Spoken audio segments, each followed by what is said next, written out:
तुकाराम ज्ञानदेव तुकाराम ज्ञानदेव तुकाराम ज्ञानदेव तुकाराम ज्ञानदेव तुकाराम ज्ञानदेव तुकाराम ज्ञानदेव तुकाराम ज्ञानदेव तुकाराम ज्ञानदेव तुकाराम ज्ञानदेव तुकाराम ज्ञानदेव तुकाराम ज्ञानदेव तुकाराम ज्ञानदेव तुकाराम ज्ञानदेव तुकाराम ज्ञानदेव तुकाराम ज्ञानदेव तुकाराम ज्ञानदेव तुकाराम ज्ञानदेव तुकाराम पुंडलिक वरदा हरी विठ्ठल श्री ज्ञानदेव तुकाराम माऊली ज्ञानेश्वर महाराज जगद्गुरु तुकाराम महाराज की जय, सद्गुरु जोग महाराज की जय.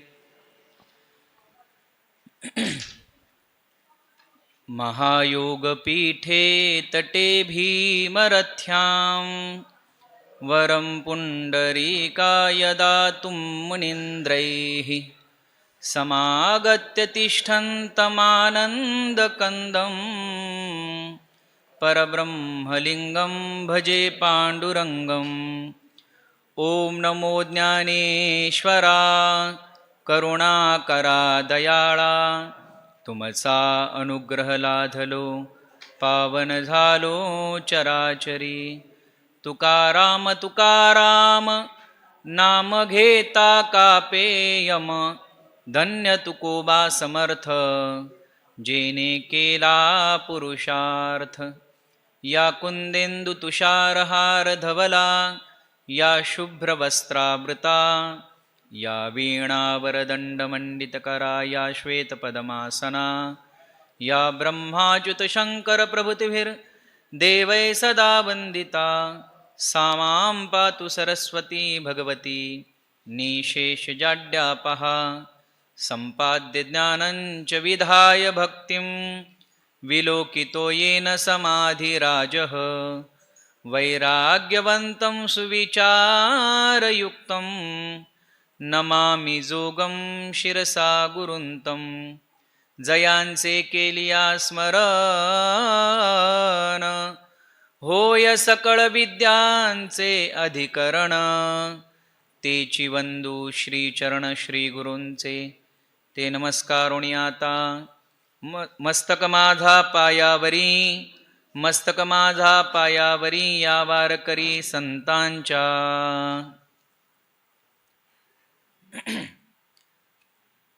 भावदावी शुद्ध देखोनी या चित्ता आपुल्या अंकिता निजदासा. सांगे गोपाळासी काय पुण्य होते वाचलो जळते आगी हाती. आजी आम्हा येथे वाचविले देवे नाही तरी जीवे न वाचतो. न वाचत्या गायी जळतो सकळे पूर्वपुण्य बळे वाचविले. पूर्वपुण्य होते तुमची या गाठी बोले जगजेठी गोपाळासी. गोपाळासी म्हणे वैकुंठ नायक भले तुम्ही एक पुण्यवंत. करी तुका म्हणे करवी आपण द्यावे थोरपण सेवकासी. माझी वाणी तुझे वर्णी गुणनाम ऐसे देई प्रेम काही कळा. अभंग क्रमांक आहे 3837. चालू असलेला हा 3837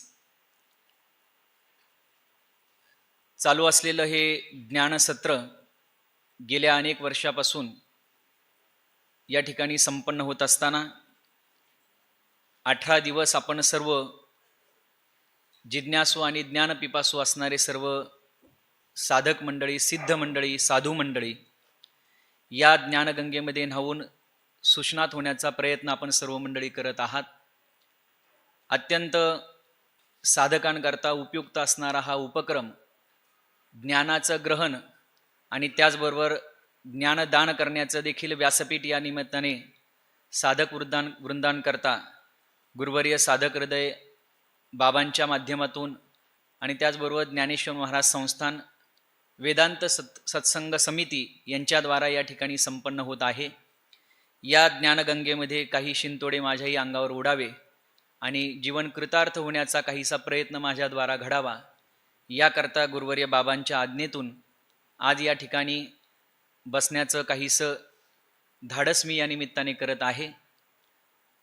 आपण देवडीकरांच्या गाथेप्रमाणे क्रमांकानुसार आपण अभंगाचं चिंतन करत आहोत. क्रमांकाचा जर विचार केला तर विषयाची संगती फारशी आपल्याला त्या ठिकाणी पाहायला मिळत नाही. परंतु आता ज्या अभंगाचं चिंतन आपलं चालू आहे त्या अभंगाचा जर विचार जर केला तर ते क्रमशः एका विषयाचं चिंतन आपण संगतवार या ठिकाणी पाहत आहोत. खरं तर ज्ञानेश्वरी सारखा ग्रंथ हा प्रकरण ग्रंथ आहे आणि गाथ्यासारखा ग्रंथ म्हणजे गाथेमध्ये प्रकरण आहेत. असा थोडासा फरक दोन ग्रंथांमध्ये आपल्याला पाहायला मिळतो. आणि म्हणून अनेक प्रकरणं जी गाथेमध्ये गोवलेली आहेत विषयाच्या संगतीनुसार त्यामध्ये प्रातस्मरणीय वैकुंठवासी गुरुनाम गुरु सद्गुरू जोग महाराजांच्या द्वारा त्या गाथेचं जे काही विषयावर निरूपण किंवा प्रकरणानुसार त्या ठिकाणी बांधणी केलेली आहे त्या अनुषंगाने विचार करता आपण बाळक्रीडेच्या अभंगांचं चिंतन करण्याकरता या ठिकाणी प्रवृत्त झालेलो आहोत. बाळक्रीडेच्या अभंगांबद्दल विचार करत असताना भगवान कृष्ण परमात्म्याने गोपाळांसमवेत ज्या काही बाललीला गोकुळामध्ये केलेले आहेत त्याचं यथार्थ वर्णन जगद्गुरु तुकाराम महाराजांनी अभंगगाथेमध्ये केलेलं आहे. या बाळक्रीडा प्रकरणाचा विचार जेव्हा डोळ्यासमोर येतो तेव्हा जगद्गुरु तुकाराम महाराजांच्या चरित्राचा काहीसा परामर्श घेणं अत्यंत गरजेचं आहे. जगद्गुरु तुकाराम महाराजांचा अवतार म्हणजे तुका सर्वाश्रेष्ठ प्रिया माथोर काजो अवतार किंवा जोका अवतार नामयाचा. नामदेव महाराजांचा अवतार म्हणजे जगद्गुरु तुकाराम महाराजांचा अवतार आहे. अवताराची कारणमीमांसा काय आहे आपणा सर्वांना श्रुत आहे. फार विस्ताराने मला या ठिकाणी सांगायचं नाही. परंतु प्रमाणाची संख्या सांगे शतकोटी उरले ते शेवटी लावी तुका. शतकोटी अभंगाची प्रतिज्ञा नामदेव महाराजांनी केली आणि असं म्हटलं जातं की 96 कोटी अभंगाची पूर्तता झाली आणि 4 कोटी अभंग निर्माण करण्याची जबाबदारी जगद्गुरु तुकाराम महाराजांवर आली. आणि ती जबाबदारी आल्यानंतर जगद्गुरु तुकाराम महाराजांनी अभंग संहिता सुरू करावी, अभंग निर्माण करायला प्रारंभ करावा.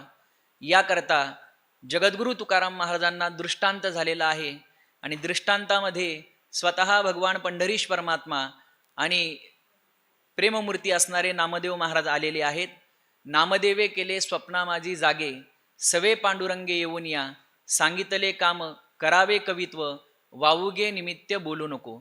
अशा प्रकारची आज्ञा भगवंताच्या द्वारा आणि नामदेव महाराजांच्या द्वारा जगद्गुरु तुकाराम महाराजांना प्राप्त झाली. आणि जे कार्य करण्याकरता आपण खऱ्या अर्थाने या अवनी तलावर अवताराला आलेलो आहोत त्या कार्याचा प्रारंभ आता आपल्याला करायला हवा. म्हणून जगद्गुरु तुकाराम महाराजांच्या अवतार कालाच्या 42 वर्षापर्यंतचा काल जर आपण डोळ्यासमोर घेतला तर 21 वर्ष जगद्गुरु तुकाराम महाराजांनी प्रपंच आणि प्रपंचाच्या अनुषंगाने असणारी सर्व कर्तव्य महाराजांनी केलेली आहेत. आणि उर्वरित राहिलेल्या 21 वर्षाच्या कालावधीमध्ये मग समाज प्रबोधन करत असताना समाजमन ढवळून काढत असताना जगद्गुरु तुकाराम महाराजांनी 21 वर्षामध्ये जी काही अभंग रचना केलेली आहे भगवान परमात्म्याच्या आज्ञेने आणि नामदेव महाराजांच्या आज्ञेने त्यावेळेस जगद्गुरु तुकाराम महाराजांनी जे अभंग निर्माण केले त्या अभंगाला प्रारंभ करत असताना संत चरित्रकार महिपती बाबा वर्णन करतात की भगवंताची आज्ञा झाली आणि जगद्गुरु तुकाराम महाराजांच्या मुखारविंदातून अत्यंत सहजरीतीने अभंगगंगा वाहू लागलेली आहे. आणि ती अभंगगंगा वाहत असताना प्रारंभी जगद्गुरु तुकाराम महाराजांच्या मुखारविंदातून जे अभंग बाहेर पडले याचा विचार सांगत असताना महिपती बाबा म्हणतात की पहिल्यांदा जर जगद्गुरु तुकाराम महाराजांनी कोणत्या अभंगांची रचना केली असेल तर ते 900 ओव्यांचे अभंग म्हणजेच हे बाळक्रीडेचे अभंग आहे. तसं वर्णन देखील महिपती बाबांनी आपल्या ग्रंथामध्ये केलेलं आहे. बाळबोध अक्षरे लिहावी पाही हा मागे अभ्यास नव्हता काही कोऱ्या कागदांची करुणी वही स्वमती लिही आपुल्या ते बाळक्रीडा तुकयाने आपुले मती प्रथमारंभी लिहिली ग्रंथी 900 ओव्या त्याच्या असती स्वानुभवे जाणती संत साधू. अशा प्रकारचा निर्वाळा महिपती बाबांनी आपल्या चरित्र ग्रंथामध्ये केलेला आहे. म्हणून महाराजांच्या अभंगाच्या कालानुक्रमाने जर टप्पे जर गृहीत धरले तर प्रारंभीच्या काळामध्ये जगद्गुरु तुकाराम महाराजांनी जी अभंग रचना निर्माण केली ती रचना जर कोणती असेल तर हे 100 अभंग म्हणजे बाळक्रीडेचे अभंग. या बाळक्रीडेच्या अभंगामध्ये भगवान परमात्म्याने अवतार घेतल्यापासून काय काय लीला केलेली आहे बालवयामध्ये. कारण बाळक्रीडा या शब्दामध्येच आपल्याला त्याचा अर्थ लक्षात येतो. बालवयामध्ये केलेली क्रीडा म्हणजे बाळक्रीडा. मग भगवान परमात्म्याने कशा पद्धतीने लीला केली असुरांना कशा पद्धतीने मारलं आणि त्यांचा संहार करत असताना आपल्या असणाऱ्या सभोवती गोपाळांना गोपिकेंना कशा पद्धतीने भक्तिसुखाचा आनंद दिलेला आहे आणि कशा प्रकारच्या नाना प्रकारच्या चमत्कृती भगवान परमात्म्याच्या द्वारा घडलेल्या आहेत याचं अत्यंत खुमासदार वर्णन या ठिकाणी जगद्गुरु तुकाराम महाराजांनी केलेलं आहे. एखाद्या विषयाचं अगदी बारकाईने वर्णन करण्याचं सामर्थ्य तेव्हाच निर्माण होतं ज्यावेळेस आपण त्या प्रसंगाला स्वतः साक्षी असतो. आपण त्या प्रसंगाचं ऐकीव ज्ञान आत्मसात केलेले ऐकीव ज्ञानाचं पुन्हा आपल्याला चिंतन करायचं असेल तर यथार्थ वर्णन आपल्याद्वारा घडणं अशक्य आहे. जगद्गुरु तुकाराम महाराज बाळक्रीडेच्या अभंगाच्या द्वारा भगवान परमात्म्याने काय लीला केलेली आहे, काय क्रीडा केलेली आहे याचं इतक्या यथार्थ पद्धतीने बारकाईने विस्तारपूर्वक वर्णन करतात. याचा अर्थ असा आहे की भगवंताचे जे जे अवतार झालेले त्या सगळ्या अवतारांना जगद्गुरु तुकाराम महाराज समक्ष त्या ठिकाणी उपस्थित आहेत. तुकाराम महाराजांच्या अवताराचा जेव्हा विचार केला जातो तेव्हा कृतयुगामध्ये प्रल्हादाचा अवतार, त्रेतायुगामध्ये अंगदाचा अवतार, द्वापार युगामध्ये उद्धवाचा अवतार आणि कलियुगामध्ये नामदेव महाराजांच्या माध्यमातून आणि तदनंतर जगद्गुरु तुकाराम महाराजांचा अवतार अशा अवताराचा विचार सांगितलेला आहे. पण उद्धव हे जरी तुकाराम महाराजांचं प्रतिरूप मानलेलं असलं तरी देखील भगवान परमात्म्याने सवंगड्यांच्या समवेत ज्या काही लीला केलेल्या आहे त्या सगळ्या लीलेच्या प्रसंगी जगद्गुरु तुकाराम महाराज त्या ठिकाणी उपस्थित आहेत. कारण जे जे झाले अवतार तुका त्याचे बरोबर, जे जे भगवंताचे अवतार झालेले आहेत त्या अवताराला भगवान परमात्म्याच्या समवेत भक्त रूपाने जगद्गुरु तुकाराम महाराज आणि सकल संत उपस्थित होते. आणि म्हणून गोपाळाच्या रूपाने जगद्गुरु तुकाराम महाराज घडलेल्या घटनेचं जे काही अवलोकन केलेलं आहे त्या घडलेल्या घटनेचाच विचार जगद्गुरु तुकाराम महाराजांनी या बाळकडेच्या अभंगातून मांडलेला आहे. माझ्या चिंतनाला प्राप्त झालेल्या अभंगाच्या पूर्वीच या विषयाचं वर्णन किंवा प्रस्तावना किंवा पूर्वपीठिका आधीच्या अभंगामध्ये सांगितलेली आहे. आधी भगवान परमात्म्याला शांतवण्यासाठी किंवा शांत करण्याकरता भगवंताच्या लीलेला कुठेतरी चाप बसला पाहिजे किंवा खोड्या कुठेतरी कमी झाल्या पाहिजेत याकरता यशोदा माता ज्या काही नानाविध प्रकारचे प्रयत्न करत आहेत त्यामध्ये मग संकष्टी चतुर्थीचं निमित्त ठेवून त्या ठिकाणी यशोदा मातेने भगवान गणरायांना प्रसन्न करण्याचा प्रयत्न केलेला आहे. आपण आपली आई आपल्या खोड्या कमी व्हाव्या याकरता जर नवस करत असेल तर पुत्र म्हणून आपण सुद्धा आपल्या आईला त्या ठिकाणी प्रसन्न करण्याकरता काही काळ आपण खोड्या थोड्या थांबवल्या पाहिजेत. म्हणून भगवंताने काही काळ थोड्या खोड्या थांबवल्या आणि ही गणरायाचीच कृपा झाली. म्हणून यशोदा मातेने गणरायांचा नवस फेडण्याकरता जो काही प्रसाद निर्माण केलेला आहे आपण आधीच्या सत्रामध्ये त्याचं विचार चिंतन केलेलं आहे. भगवंताने मोदकासह गणपतीच गिळंकृत करून टाकला अशा प्रकारची एक चमत्कृती भगवंताने त्या ठिकाणी करून दाखवलेली आहे. तदनंतर आपला मुलगा आता खोड्या काही थांबवत नाही याकरता त्याने आता गोकुळात राहण्याऐवजी वनामध्ये जावं अशा प्रकारचा उपदेश आज्ञा आईच्या द्वारा झाल्यानंतर भगवान श्रीकृष्ण परमात्मा आपल्या सवंगड्यांसमवेत जेव्हा वनामध्ये जातात तेव्हा मुंजक वनामध्ये घडलेला हा प्रसंग या ठिकाणी जगद्गुरु तुकाराम महाराजांनी अभंगाच्या द्वारा चितारलेला आहे. त्या वनामध्ये जात असताना आपल्या सहकारी मित्रांसमवेत भगवान कृष्ण परमात्मा खेळ खेळत आहेत आणि गाया मात्र दिशाहीन होऊन त्या ठिकाणी वनाच्या आतमध्ये जंगलाच्या आतमध्ये शिरलेल्या आहेत. परिणाम असा झाला वणवा लागलेला आहे, जंगल पेटलेलं आहे आणि अशा परिस्थितीमध्ये आता गायींची आणि गोपाळांची वाताहात होईल. आता या आलेल्या संकटापासून यांचं रक्षण केलं पाहिजे याकरता भगवंताने अकराळ विक्राळ रूप धारण केलं. गोपाळांना सांगितलं तुम्ही तुमच्या तोंडावर हात ठेवा, डोळे बंद करा. आता या ठिकाणी अग्नी आपल्याला शांत करायचा आहे. आणि म्हणून सर्व गोपाळांनी तोंडावर हात ठेवला परंतु डोळे बंद करण्याऐवजी बोटांच्या सांदींमधून काय प्रकरण घडतंय, काय प्रकार घडतोय याचं अवलोकन ते गोपाळ करत आहेत. भगवंताने ज्या पद्धतीने गीतेच्या 11व्या अध्यायामध्ये अर्जुनाला विश्वरूपाचं दर्शन घडवलं तद्वत एक झलक या गोपाळांना भगवंताने त्या ठिकाणी दाखवलेली आहे. आणि तो 12 गाव अग्नी भगवंताने सहज रीतीने तो त्या ठिकाणी प्राशन केलेला आहे किंवा गिळंकृत केलेला आहे, तो शांत केलेला आहे.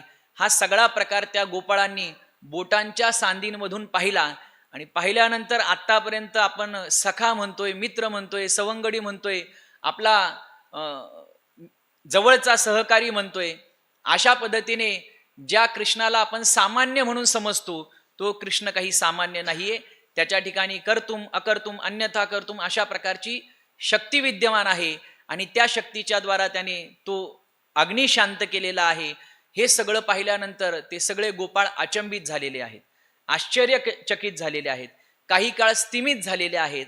आणि मग गोपाळांच्या अंतकरणामध्ये कशा प्रकारची भावना उद्दीपित झालेली आहे त्या भावनेचं वर्णन या ठिकाणी करत असताना जगद्गुरु तुकाराम महाराज प्राप्त झालेल्या अभंगातून सांगतात, भावदावी शुद्ध देखोनिया चित्ता आपुल्या अंकिता निजदासा, आपुल्या निजदासा अंकिता शुद्ध भाव देखोनिया, शुद्ध चित्त देखोनिया भावदावी. महाराज वर्णन करतात, आपले असणारे अंकित, आपले असणारे निजदास, आपल्याला खऱ्या अर्थाने ज्यांनी समर्पण केलेलं आहे असे जे भक्त आहेत त्या भक्तांच्या अंतकरणातला शुद्ध भाव, चित्ताची शुद्धता पाहून भगवान परमात्म्याने भाव दाखवला. भाव दाखवला म्हणजे चमत्कृती दाखवली. काय दाखवलं? सांगे गोपाळासी काय पुण्य होते वाचलो जळते आगीमध्ये. भगवान परमात्मा आग शांत झाल्यानंतर गोपाळांना काही काळ भगवंताच्या विश्वरूपाची झलक पाहायला मिळाल्यानंतर भगवंत गोपाळांच्या अंतकरणातला शुद्ध भाव पाहून, त्यांच्या चित्ताची शुद्धता पाहून त्यांना बोलतायत की खऱ्या अर्थाने तुमच्या अंतकरणातला भाव इतका शुद्ध आहे की त्याचा परिणाम, त्याचा परिपाक असा घडला की इतक्या मोठ्या आगीतून, या आगडोंबातून आपण खऱ्या अर्थाने वाचलो. कारण काय आहे? सांगे गोपाळासी काय पुण्य होते. काय तुमचं पुण्य होतं की वाचलो जळते आगी हाती, या आगीच्या हातातून आपण खऱ्या अर्थाने वाचलो. याचं कारण जर का असेल तर काहीतरी पुण्य तुमचं या ठिकाणी कामी आलं. आपल्या जीवनामध्ये एखादी अघटित घटना घडणार असेल आणि ती अघटित घटना घडत असताना त्या घटनेतून आपण लीलया बाहेर पडू किंवा त्या असणाऱ्या संकटातून जर आपण सहज रीतीने जर बाहेर पडलो तर सहज माणूस म्हणतो काहीतरी पूर्वजन्मीचं पुण्य माझ्या कामी आलं आणि खऱ्या अर्थाने या संकटातून मी वाचलो. म्हणजे काहीतरी तुमचं पूर्व पुण्य कामाला आलं, पुण्य तुमच्या जवळ होतं, म्हणून या आगीसारख्या दुर्घटनेतून तुमचा बचाव झालेला आहे. आजी आम्हा येथे वाचविले देवे नाही तरी जीवे न वाचतो. खरं सांगू, या महाकाय असणाऱ्या संकटातून आपण सगळे सही सलामत बाहेर पडलेलो आहोत. याचं कारण जर काय असेल तर देवाने आपल्यावर केलेली ही कृपा आहे. देवाने केलेली कृपा सांगणारा कोण आहे? हो, देवच आहे.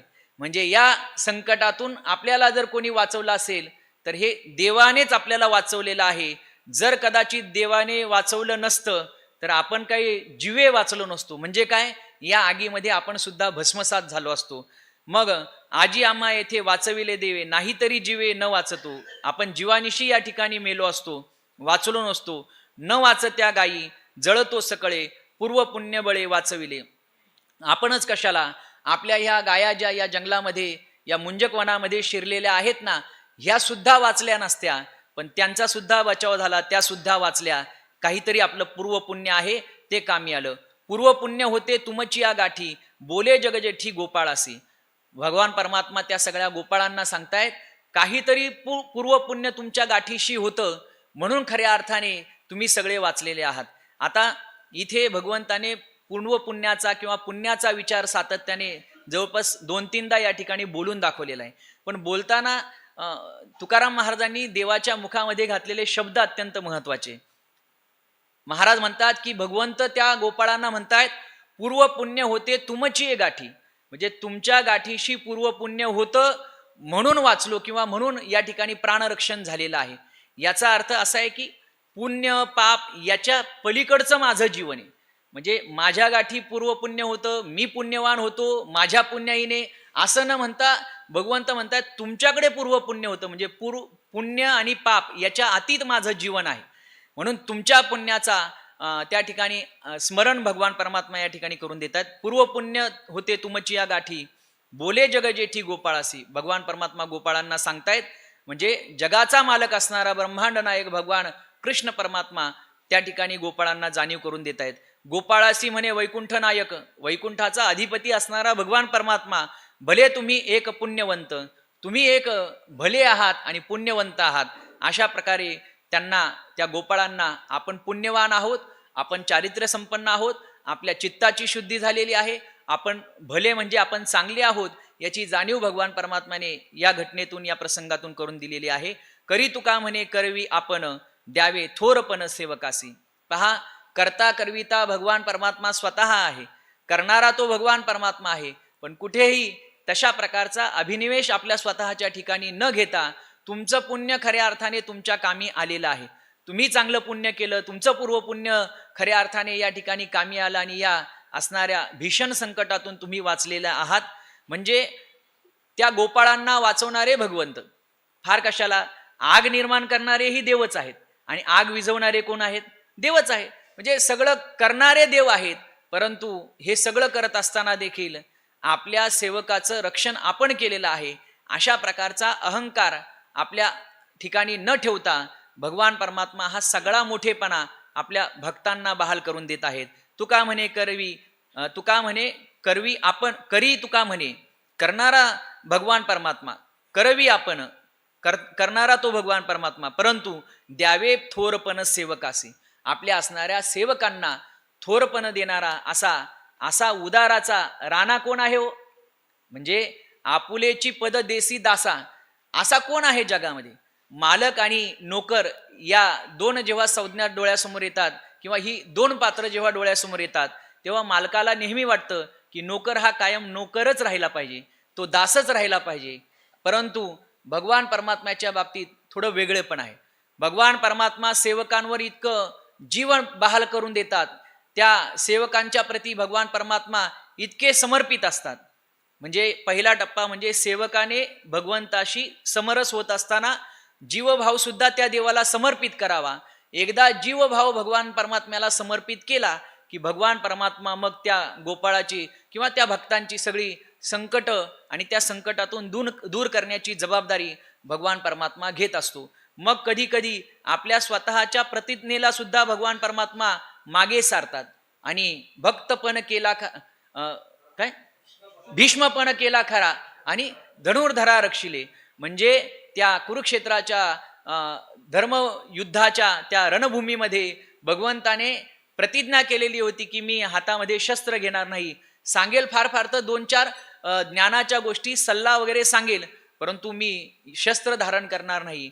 परंतु अर्जुनाचं रक्षण करण्याकरता आणि भीष्मांचा प्रण म्हणजेच प्रतिज्ञा पूर्ण करण्याकरता भगवंताने त्या ठिकाणी स्वतःला कमीपणा घेतला, परंतु आपल्या भक्तांना मात्र श्रेष्ठ पद दिलेलं आहे. इतका भगवान परमात्मा भक्तांच्या प्रती कृपाळू आणि दयाळू आहे. म्हणून या ठिकाणी महाराज म्हणतात, अशा पद्धतीने आपल्या असणाऱ्या सेवकांना थोरपण द्यावे, असं थोरपण बहाल करतो भगवान परमात्मा. म्हणजे या आगीतून रक्षण केलं भगवंताने आणि मात्र तुमचं पूर्व पुण्य कामी आलं, देवाने आपल्याला या संकटातून राखलेले, अशा प्रकारचा निर्वाळा या ठिकाणी भगवंत देतात. मग भगवंताने असं म्हटल्यानंतर गोपाळ म्हणतात, काय आम्हा चाळविसी वायावीन. गोपाळ म्हणतात, देवा आता हे सगळं जे आहे ना ते तू इतरांना सांग की जे प्रत्यक्षदर्शी नाहीत. आम्ही प्रत्यक्षदर्शी साक्षीदार आहोत, आम्ही या घटनेला या ठिकाणी उपस्थित आहोत, आम्ही सगळी किमया तुझी पाहिलेली आहे. तू आम्हाला डोळे झाकायला सांगतो काय, आम्हाला तोंडावर हात ठेवायला सांगतो काय, आणि विशाल रूप धारण करून अगदी सहजरीतीने हा सगळा अग्नी तू भक्षण करतो. आम्हाला आता तू फसवू नको, म्हणजे चाळवू नको, म्हणजे काय भलतच काहीतरी सांगून तू आम्हाला फसवण्याचा प्रयत्न करू नको. काय आम्हा चाळविसी वायावीन म्हणती दुरून देखील असी. आम्ही ते सगळं पाहिलेलं आहे, आम्ही ते सगळं अवलोकन केलेलं आहे. लावून या डोळे नवतो दुश्चित तुझं परचित माव होती. ते गोपाळ म्हणतात, देवा तू जरी आम्हाला डोळे झाकायला सांगितलेले असले तरी आम्ही तुझेच भक्त आहोत. तू चतुरांचा शिरोमणी असशील तर आम्ही थोडे तरी चतुर असू, म्हणून आम्ही तुझे भक्त असल्यामुळे तू जरी आम्हाला डोळे झाकायला सांगितले तरी सुद्धा आम्ही ते डोळे झाकलेले नव्हते. आम्ही बोटांच्या सांधींमधून सगळा प्रकार पाहिलेला आहे. आणि म्हणून तुला जरी वाटत असलं आम्ही त्या प्रसंगी बेसावध असलो तरी सुद्धा आम्ही सावधतेने सगळ्या गोष्टी पाहिलेल्या आहेत. आणि तुझं ते कपट जे आहे ते सगळं आम्ही पाहिलेलं आहे. तू आम्हाला डोळे झाकून करता करविता तू असताना देखील आम्हाला ते कळू नये, याची जाणीव होऊ नये, याकरता तू ही केलेली लीला आहे आणि याची आम्हाला चांगल्या प्रकारे जाणीव झालेली आहे. होती दृष्टी आत उघडी आमची, बाहेरी ती वाची कुची झाकू. आता हे पद अत्यंत महत्वाचं आहे. याचं चिंतन करत असताना मला असं वाटलं माझ्यासारख्या साधकाने या चरणाचा बारकाईने विचार करणं अत्यंत गरजेचं आहे. ते गोपाळ म्हणतात, देवा कदाचित तुला दिसत असेल बाह्य अंगाने, बाह्य दृष्टीने आम्ही डोळे झाकलेले आहेत, पण अंतर्दृष्टीने मात्र आम्ही जागृत आहोत. अंतर्दृष्टीने आम्ही जागे होतो आणि खऱ्या अर्थाने परमार्थाचा जो सगळा आटापिटा आहे, सायास आहे, प्रयत्न आहेत, मला वाटतं कदाचित लौकिकामध्ये बाह्य दृष्टीने आपण बेसावत जरी दिसत असलो तरी अंतर्दृष्टीने आपण जागृत होणं अत्यंत गरजेचं आहे. म्हणजे परमार्थाची खरी फलश्रुती जर काय असेल तर अंतर्जागृती ही अत्यंत महत्वाची आहे. हे गोपाळ म्हणतात, देवा बाहेरून आम्ही तुला डोळे झाकलेलो दिसत असलो तरी आतून मात्र आम्ही होती दृष्टी आत उघडी आमची, आमची आतमध्ये दृष्टी उघडी होती, आम्ही आतून जागे होतो. बाहेर ती वाची कुची झाकू, म्हणजे बाहेरून आम्ही आपलं उगं लटकं झाकल्यासारखं केलं होतं. म्हणजे आमच्या जुन्नर भागातला शब्द सांगायचा झाला तर आम्ही दाटीमुटी डोळे बंद केले होते, असा शब्द, दाटीमुटीने डोळे बंद केले होते. उगं लटकं आम्ही डोळे बंद करण्याचा आव्हानला आणि आम्ही डोळे बंद केल्यासारखं दाखवलं. झालासी तू थोर थोरल्या तोंडाचा, गिळेली वाचा धुरागी. काय सांगू आता, म्हणजे भगवंताने जे दर्शन दाखवलं किंवा ज्या दर्शनाचं अवलोकन या गोपाळांनी केलं, पुन्हा त्याचाच उच्चार हे गोपाळ करतायत. देवा आम्ही पाहिलं ना, झालासी तू थोर थोरल्या, म्हणजे अगदी विक्राळ तू झाला, फार मोठा झालास. आम्ही ते तुझं व्यापक दर्शन आम्ही पाहिलेलं, म्हणजे इतका तू काही विश्वरूपासारखा दिसला आम्हाला.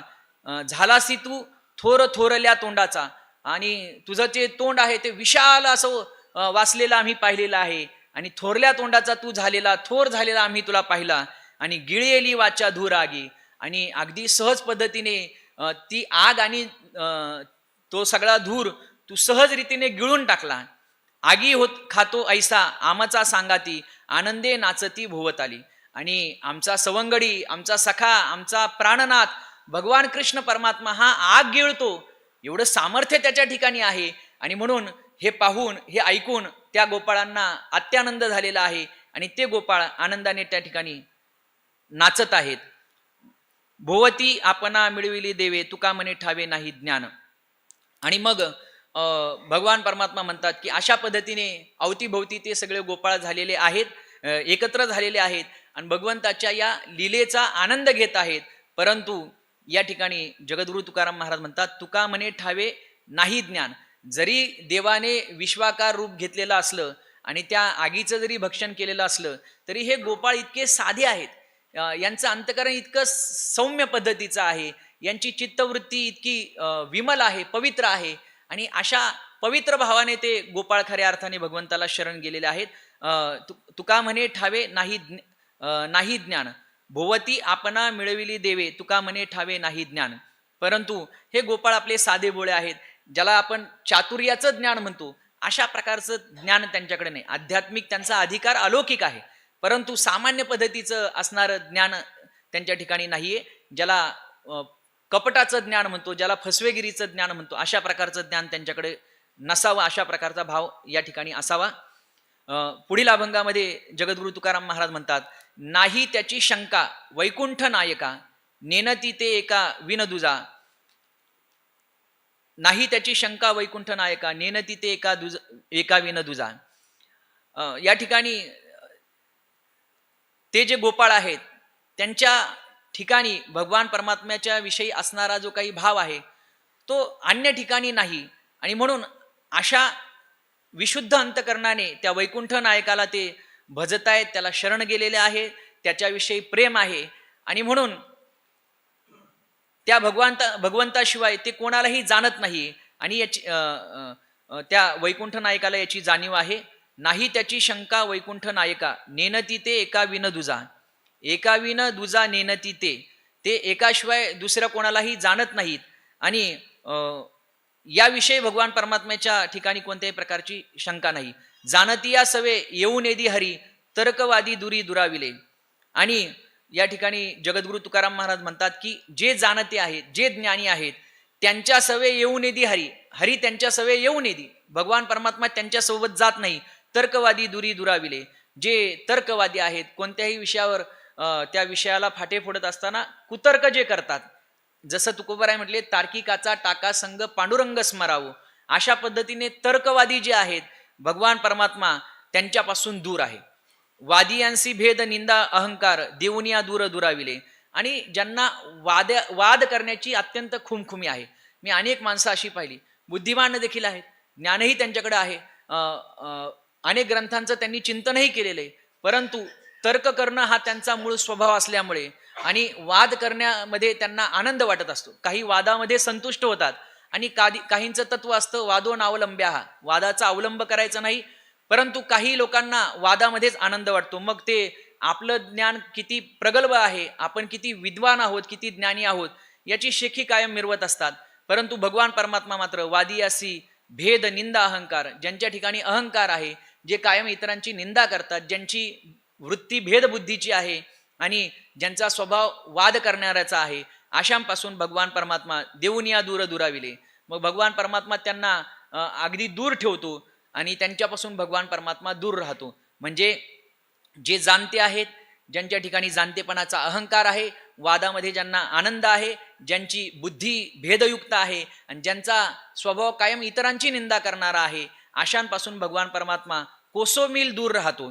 दुराविले दूर आशाबद्ध देवा करिता या सेवा कुटुंबाची. आणि ज्यांना कुटुंबाबद्दल प्रेम आहे, जे कुटुंब वत्सल आहेत, अशा आशाबद्ध असणाऱ्यांपासून भगवान परमात्मा दूर राहतो. जे अहोरात्र केवळ कुटुंब निर्वाह करण्याकरता कुटुंबाची सेवा करतात, भगवान परमात्मा त्यांच्यापासून दूर राहतो. चित्ती द्रव्य दारा पुत्रादी संपत्ती समानते हाती पशुनर. चित्तामध्ये पुत्र म्हणजे घरदार कुटुंब प्रपंच याविषयी ज्याच्या अंतकरणामध्ये आसक्तीचा भाव आहे, जगद्गुरु तुकाराम महाराज म्हणतात समानते होती पशुनर. म्हणजे ते नर पशु समान होती, ते नर जे आहेत ते पशु समान होतात. नरक साधीला विसरोनी देवा बुडाले ते भव नदी माझी. म्हणजे देवाला विसरून कुटुंबाच्या विषयी अंतकरणामध्ये ज्यांच्या परमप्रीतीचा भाव आहे, असे भवनदीमध्ये बुडाले आणि देवाला देखील विसरून गेले आणि त्यांनी जीवनामध्ये नरक प्राप्त करून घेतला. जिही हरिसंग केला संसारी तुका म्हणे खरी खेप त्याची. पहा, महाराज म्हणतात ज्यांनी संसाराला आल्यानंतर भगवान परमात्म्याला प्राप्त करण्याकरता अहोरात्र साधना केली आणि भगवंताला प्राप्त करून घेतलं, महाराज म्हणतात खऱ्या अर्थाने हे जी काही येरझार आहे ती त्यांची फळाला आलेली, त्यांची खेप जी आहे, त्यांचं या मनुष्य देहाला येणं जे आहे ते खऱ्या अर्थाने सार्थकी लागलेलं आहे. पुढील अभंगामध्ये महाराज म्हणतात खेळीमिळी आले घरा गोपीनाथ गोपाळासहित मातेपाशी. आणि अशा प्रकारे एक दिव्य अनुभूती या सगळ्या गोपाळांना झाल्यानंतर भगवंत उड्या मारत खेळत बागडत घरापर्यंत आलेले आहेत. आपल्या सवंगड्यांसह मातेपाशी एक नवल सांगती आणि आपल्या आईला ते सगळे गोपाळ घडलेला सगळा प्रसंग त्या ठिकाणी वर्णन करून सांगतात. झाली तैसी ख्याती ओणव्याची. ओणव्याची घटना कशी घडली ते गोपाळ जे आहेत ते यशोदा मातेला वर्णन करून सांगतात. आणि वर्णन करून सांगत असताना एवढ्या मोठ्या संकटातून आपला मुलगा म्हणजे कृष्ण परमात्मा आणि सगळे गोपाळ वाचलेले आहेत. मग काय, यशोदा माता ओवाळीले तिने करुणी आरती, आरती केली देवाची आणि देवाला ओवाळलेले पुसे दसवंती गोपाळासी. आणि त्या ठिकाणी गोपाळांना सर्व वृत्तांत विचारला जातोय. पुसे पडताळवणी मागुती मागुती गोपाळ सांगती कौतुके कौतुके कौतुक. त्या ठिकाणी यशोदा माता परत परत परत परत पुन्हा पुन्हा त्या गोपाळांना विचारते कसं झालं, काय झालं, कसा ओणवा पेटला, कसा कृष्णाने तो गिळंकृत केला. आपल्या असणाऱ्या बाळाबद्दल कौतुकाने दोन शब्द कोणीतरी सांगते तर खऱ्या असणाऱ्या आईला, सख्या आईला, जन्मदात्री आईला त्या बाळाचं कौतुक आपल्या कानाने ऐकणं आवडत असतं. आणि आपला परमप्रेमास्पद असणारा भगवंत त्याच्याबद्दल बोलायचे म्हणजे 10:15 वेळ मला दिलेली संपलेली वेळ, परंतु आपल्या प्रिय असणाऱ्या भगवंताबद्दल बोलायचे. मग भक्ताला तरी कसा शीन येईल, त्याचे तरी शब्द कुठे आटणार आहेत, त्याला तरी कुठे घड्याळाची वेळ दिसणार आहे, त्याला तरी कुठे समयाची जाणीव असणार आहे. त्याला असं वाटतं की किती बोलू किती बोलू. म्हणजे आईने सुद्धा परत परत विचारावं आणि गोपाळांनी सुद्धा तितक्याच प्रसन्नतेने वर्णन करून तो सगळा प्रसंग सांगावा. अशा प्रकारे पुसे पडताळवणी मागुती मागुती पुन्हा पुन्हा परत परत यशोदा माता विचारते आणि गोपाळ सांगती कौतुक सांगतात. म्हणून यथार्थ वर्णन किंवा एखाद्याचं तोंड भरून वर्णन तेव्हाच होत असतं जेव्हा समोरच्या विषयी अंतकरणामध्ये प्रेमभावना असते. म्हणजे वर्णन त्याचंच तोंड भरून केलं जातं ज्याच्याबद्दल प्रेम आहे.